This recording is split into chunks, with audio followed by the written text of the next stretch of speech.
경영 위기로 벼랑 끝에 몰린 자영업자들이 영업을 중단하거나 폐업에 나서며 빈 가게들이 빠르게 늘어나고 있습니다. 한때 번화가로 손꼽히던 전남대 주변 상권의 공실률이 전국 2위로 나타났습니다. 고우리 기자입니다. 텅 빈 가게 문이 굳게 닫혀 있고 새 임차인을 찾는 현수막은 오래 방치된 듯 색이 바랬습니다. 건물이 통째로 임대 중인 곳도 골목 곳곳에서 눈에 띕니다. 저 요즘에 인스타로 유명한 가게들이 다 수안이나 첨단 그쪽에 있어서 학교에서 학과 모임 이런 거 빼고는 이 근처에서 잘 그렇게 놀진 않죠. 올해 2분기 전남대 상권의 중대형 상가 공실률은 38.7%. 10곳 중 4곳 가까이가 비어 있는 건데 전국에서 두 번째로 높은 수치입니다. 우선 젊은이들 숫자가 많이 학생 수도 많이 줄어버리고 그리고 노는 문화도 바뀌어버리고 코로나로 인해서 또 바뀌어버리고 그때는 알바를 2명, 3명 두고 했는데 지금은 직접 혼자 합니다. 한때 호남을 대표하는 상권이었던 금남로와 충장로도 사정은 크게 다르지 않습니다. 지자체까지 나서 상권 살리기에 안간힘을 쓰고 있지만 지난 2022년 이후 공실률은 25% 안팎을 웃돌고 있습니다.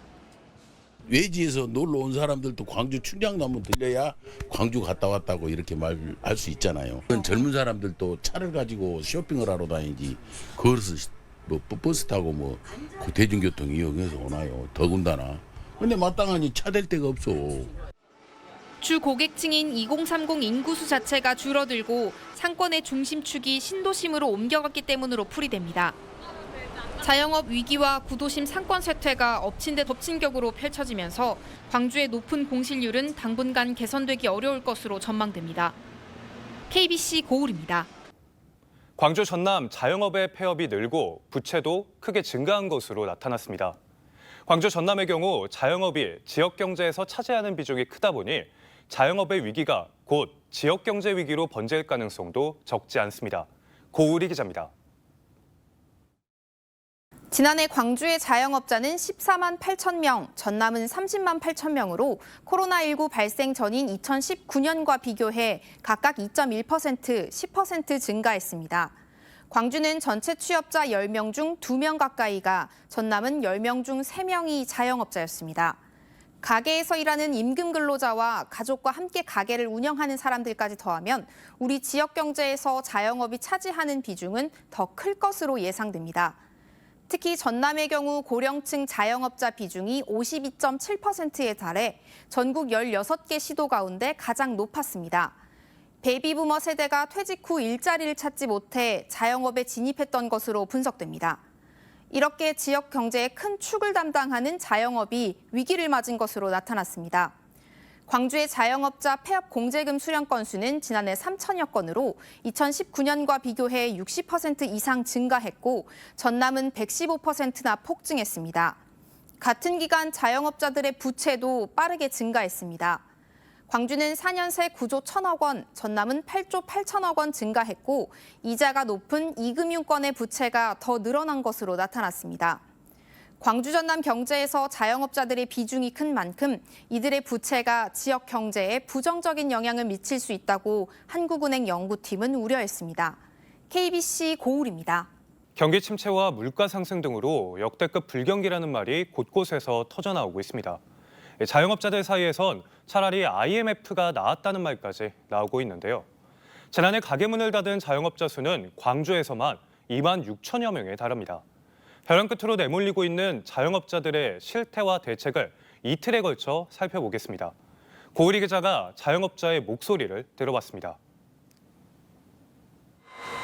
카페 3곳과 커피 원두 납품 회사를 운영하는 박이나 씨의 올해 목표는 생존입니다. 지난달에만 원두를 납품하는 카페 3곳이 문을 닫았고 나머지 카페들조차 주문량을 30%가량 줄였습니다. 원가도 지금 30%씩 인상된 상태입니다. 그러면 저희도 사실 판매가를 30%씩 사실 올려야 되는 상황인데 사실 경기가 너무 안 좋다 보니까 사실 저희도 그 마진을 줄여서 버티고 있는 게 올해는 현실입니다. 대인 시장에서 45년째 장사를 하는 김상철 씨는 요즘이 IMF 때보다 더 어렵다고 말합니다. 하루 종일 가게 문을 열어도 용돈벌이조차 하지 못할 때가 많습니다. 단돈 한 5, 6만 원으로 나와야잖아 일을 하면은. 근데 안 나와. 또 이제 어디 맡아가지고 청소도 조금 하고 그래요. 몇십만 원이라도 벌고. 음식점, 옷가게, 헬스장 등 업종과 장소를 가리지 않고 위기를 맞고 있습니다. 경기 침체 장기화로 골목 상권은 빠르게 무너지고 있습니다. 옛날에는 선생님들마다 수업하시는 분들이 좀 많았으면 요새는 보면 이제 다른 퍼블릭 가서 봐도 수업하고 있는 선생님들이 한두 명 이런 정도밖에 없거나 아니면 아예 그냥 개인 운동하고 계시는 회원들이 훨씬 더 많거나. 지난달 광주 소상공인의 체감 경기 지수는 69.9, 전남은 67.4로 기준치를 크게 밑돌았습니다. 전통시장 상인들이 체감하는 경기는 더 바닥입니다.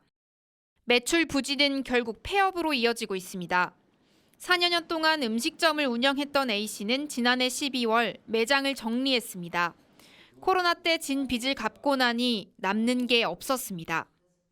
사람 많이 오고 하니까 돈 많이 벌겠네라고 하는데 저희도 인력을 최소한으로 쓰고 정말 아낀다고도 하는데 평균 그 일반적인 중소기업 초봉보다도 훨씬 낮은 급여로 생활을 해야 되는 거예요.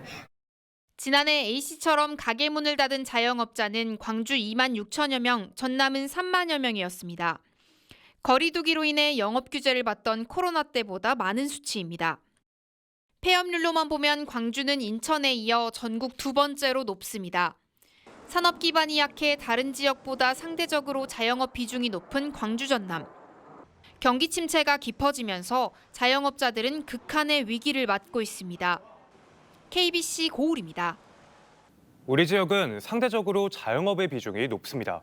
이런 자영업계의 위기가 지역 경제 전반으로 어려움이 번지고 있는데요. 빚만 늘리는 임시방편이 아닌 근본적인 대책이 필요하다는 목소리가 커지고 있습니다. 고우리 기자입니다. 유동인구가 많은 곳 중 하나인 광주 첨단지구. 대로변에 있어 비교적 목 좋은 자리지만 권리금 없이 임대를 내놓는다는 현수막이 걸려 있습니다. 임대가 붙여져 있는 데는 이제 더 버티다 못해 임대까지 가라고 들어가고 임대가 아니고 지금 잘 영업을 하고 있는 데는 아예 내놓으시려고 하면 다 내놔요. 지난 3분기 광주 지역 소규모 상가 공실률은 7.8%로 세종에 이어 두 번째로 높았습니다. 부동산 침체에 더해 상가 거래마저 뚝 끊기다 보니 공인중개사들도 자영업 위기를 뼈저리게 실감합니다.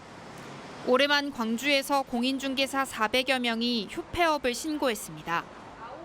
그런데 개인이 이제 혼자 이렇게 운영을 많이 했는데 지금은 어떤 경비라든가 거래가 없기 때문에 경비를 줄이기 위해서 합동으로 간판과 플래카드 등 가게 홍보물을 만드는 A씨도 나홀로 사장이 된 지 오래입니다. 새로 생기는 가게는 찾기 힘들고 창업도 최소한의 비용으로 하는 등 시장은 허리띠 졸라매기에 여념이 없습니다. 뭐 10개가 나갔다 하면은 지금은 뭐 2개, 3개. 적은 돈이지만 뭐 100만 원, 200 정도 그 정도 나오면은 그 순간이라도 일단 버틸 수가 있었는데 지금은 그런 부분도 뭐 전혀 없으니까. 고물가, 고금리에 이어 내수까지 침체돼 자영업의 위기가 커지면서 지역 경제가 동반 추락하고 있습니다. 특히 지난해부터 지역 건설사가 잇따라 부도 처리되면서 지역 소상공인들의 어려움은 가중되고 있습니다. 정부가 정책자금 상환 연장과 저금리 대환대출 확대 등의 대책을 내놨지만 자영업자들의 반응은 냉담합니다. 결국 빚만 늘어날 뿐 근본적 대책은 아니라는 겁니다. 경기가 안 좋아지면 소득 수준이 떨어지고 근데 물가가 높으니까 소비 수준은 더더욱 악화되고 소비가 안 좋아지면은 뭐 자영업이든 아니면 기업의 경기든 다 안 좋아지잖아요. 그러면 또 고용을 창출하는 데 어려움을 겪고 그러면 경기에는 또 부정적인 영향을 미치고 더 이상 버틸 수 없다며 아우성치는 자영업자들. 자영업의 위기가 골목상권 붕괴를 넘어 지역 경제 전체를 무너뜨리기 전에 대책을 마련해야 할 때입니다. KBC 고울입니다.